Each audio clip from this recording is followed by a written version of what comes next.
Agatha, the beautiful woman from Nigeria who had braided Jasmine's hair ever since their chance meeting in a flower shop in downtown Munich, answered the door of the small, comfortable apartment where she lived. Agatha displayed her usual warm smile and placed kisses on both cheeks of Jasmine and Sadim.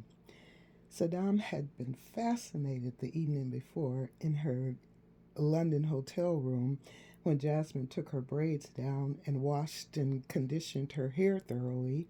He begged Jasmine to let him help with taking her braids out. Jasmine had never been a vain woman. Her beauty didn't require it. First, Jasmine showed him the process of removing the braids by sectioning off a fistful of hair, placing a band around that section, and then proceeding to another section. It left her hair looking very futuristic. As Saddam laughed and pointed at her, Jasmine took a peek in the mirror. Then she too had to laugh a little. It reminded her of an illustrated character from a Dr. Seuss story. She showed him how to cut the braids an inch or so away from where her real hair started, and then she began to unbraid. She was careful to start with the braids at the hairline and work toward the crown, taking down the section one clipped braid at a time until approximately 30 minutes later that section was finished. That was then banded up and would be combed out later. Afterwards, they proceeded to the next section of hair until her entire head of hair was rid of the clipped braids and left to be combed or tugged out. This process often involved pulling out handfuls of loose hair, but it had to be done before washing the hair unless you were intending to switch to dreadlocks. Jasmine's own homegrown hair was maybe 2 inches or so past her shoulders, and she much preferred wearing her hair down without the braids. But there weren't many good black hair salons in Munich, and most charge outrageously expensive prices for just the basic services for super curly hair. Germany definitely wasn't a mecca for black hair salons. The supply and demand factor dictated that black shops were few and far between, whereas in Detroit, there seemed to be a hair salon on every other corner. The only alternative for Jasmine, in order to avoid many bad hair days, was the obvious choice of braids.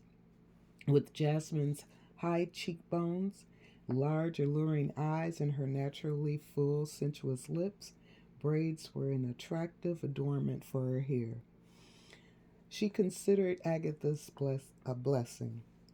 Agatha, you know I brought you a special surprise. I'm so sorry I missed your birthday party, but I was in London all week on business, wearing a hat, Jasmine said as she removed her red leather jacket and smoothed down her old oversized sweatshirt, the one that touted the 1990 championship win of the Detroit Pistons, pulled over a pair of black stirrups. Comfort was Jasmine's main objective with this attire, since she knew she'd be sitting for hours. Jasmine hoped Sadim wasn't planning on staying too long. He mentioned he had an appointment later, but didn't mention to Jasmine what time or who it was with. Is Sadim seeing someone else? Jasmine had suspected lately that he might be. He'd been so secretive, and who could blame him?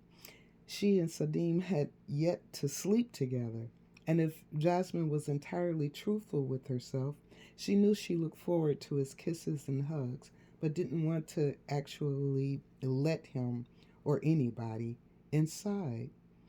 Sadim only tried it one time.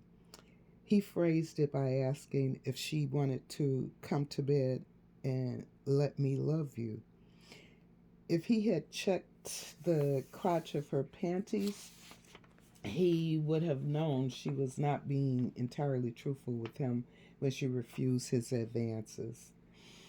His foreplay was masterful, but he always set boundaries that seemed designed for a virgin. Jasmine welcomed the passion of his kisses and the rapture of his masterful caress, but he never went too far or tried to touch the button between her legs. Instead, he made her discover other buttons that, until Sadim, had been hidden from Jasmine. With his firm but gentle fingers, he explored and caressed her body.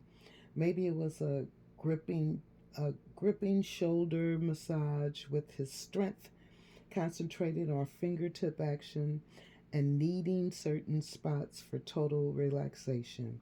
Or maybe it was the side to side and up and down gentle touch on Jasmine's lower back near the base of her spine that made her clit twitch.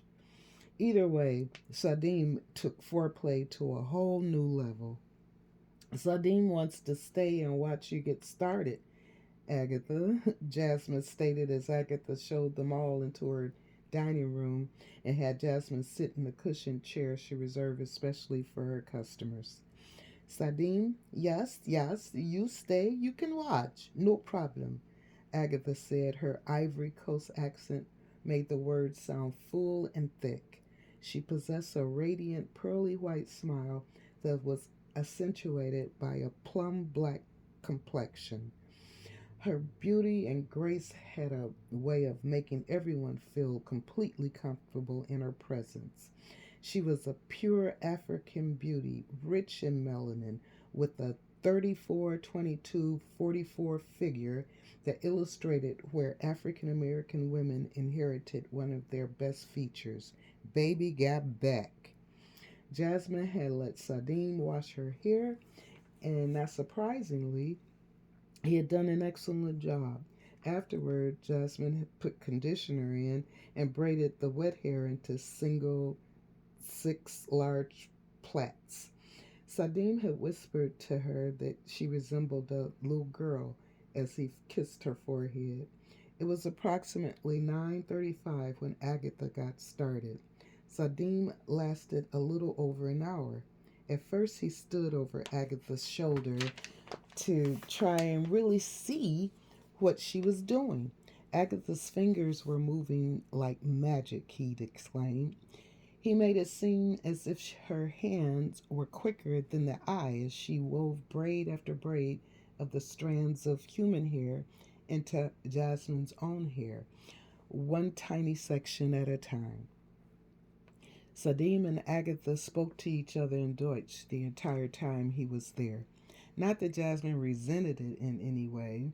She could pick up on most of their conversation, but to actually interject her opinion on some of the questions he asked Agatha about in braiding in Deutsch uh, would have taken too long and brought all conversation to a halt. They were flowing so easily with each other, with Agatha laughing at some of Sadim's questions, and Sadim still so fascinated in the entire braiding process that you would have thought Agatha was explaining to him the new technique in heart bypass surgery or something. What a sweetie, Jasmine thought, like she did every time Sadim overwhelmed her with a genuine gesture. For instance, once when they were out shopping, Sadim pulled the Porsche into a parking space and noticed the little old German lady looking around all confused. He spoke with her briefly and found out she had forgotten where she'd parked her car. After a description, it took them over 10 minutes, but the two of them found her car, and Sadim stood nearby to make sure the old lady drove away safely. Twyla had let it slip about how Sadim had once read in the newspaper about a Turkish family whose home had been firebombed by a neo Nazi group, and an infant and grandmother perished in the flames. Sadim anonymously arranged for the surviving five members of the family to move into a modest, fully furnished home, rent free, explaining to Twyla that they were Muslim and therefore his family too.